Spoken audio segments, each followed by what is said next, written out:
নমস্কার বন্ধুরা, আমি শ্রাবণী। আমি চলে এসেছি আরও একটি রেসিপি নিয়ে। চলো রেসিপিটি তাহলে একবার দেখে নিই। আজকের রেসিপি হিং দিয়ে আলু চচ্চড়ি বা আলুর তরকারি। এরকম একটা আলুর তরকারি আমাদের সকালে জলখাবারে রুটি লুচি পরোটার সাথে বেশ ভালো লাগে।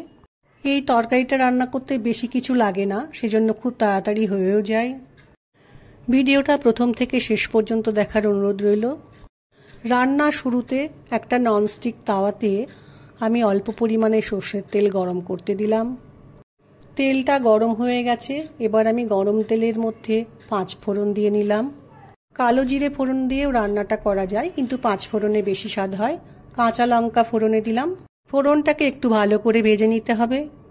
এবার আমি ননস্টিক তাওয়াতে অল্প পরিমাণে হিং দিয়ে দেব। হিংটা দিয়ে কিন্তু খুব তাড়াতাড়ি ভাজতে হবে যেন হিংটা পুড়ে না যায়। ফোড়নটা খুব ভালোভাবে ভাজা হয়ে গেছে, বেশ সুন্দর একটা গন্ধ বেরোচ্ছে। আমি আলু চচ্চড়ি আলু কেটে রেখেছিলাম, সেটা আবার প্যানের মধ্যে দিয়ে একটু সময় ভাজতে হবে। আলু তেলের মধ্যে দেওয়ার পর একটু সময় ভালো করে ভেজে নিলে আলু চচ্চড়িটা খেতেও বেশ ভালো লাগে।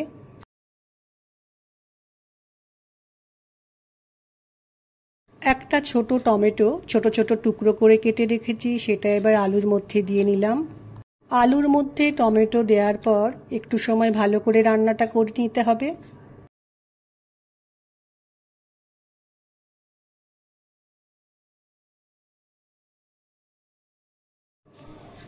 এবার আমি পরিমাণ মতো নুন দিলাম, পরিমাণ মতো হলুদ গুঁড়ো দিলাম।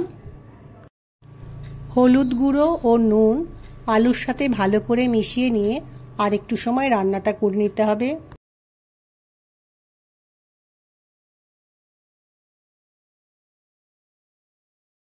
এবার আমি আলু চচ্চড়ির মধ্যে কিছুটা পরিমাণে জল দিয়ে ভালো করে আলুর সাথে মিশিয়ে নেব।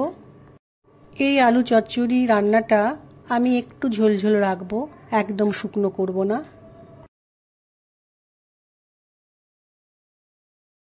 ঝোলটা ফুটে উঠেছে, এই সময় আমি রান্নার ওপর একটা ঢাকা দিয়ে আলুটা তাড়াতাড়ি সেদ্ধ করে নেব। তরকারির আলু খুব ভালোভাবে আমার সেদ্ধ হয়ে গেছে। এই আলু চচ্চড়ি বা আলুর তরকারিটা কিন্তু একটু মিষ্টি মিষ্টি খেতে বেশ ভালো লাগে, ওই জন্য আমি অল্প পরিমাণ চিনি দিলাম। চিনিটা খুব ভালো করে তরকারির সাথে এবার মিশিয়ে নেব। ঝোলটা আর একটু কমে গেলেই আমার তরকারিটা রান্না হয়ে যাবে। হিং দিয়ে আলু চচ্চড়ি বা আলুর তরকারি আমার রান্না হয়ে গেছে।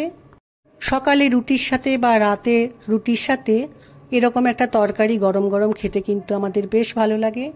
আশা করছি আজকের রেসিপিটা তোমাদের ভালো লাগবে। তরকারিটা আমি একটা পাত্রের মধ্যে পরিবেশন করে নিয়েছি। আমার আজকের রেসিপি ভালো লাগলে লাইক, শেয়ার ও সাবস্ক্রাইব করো। ভিডিওটি দেখার জন্য ধন্যবাদ। ভিডিওটি আজ এখানেই শেষ করছি। ফিরে আসছি আরও একটি রেসিপি নিয়ে।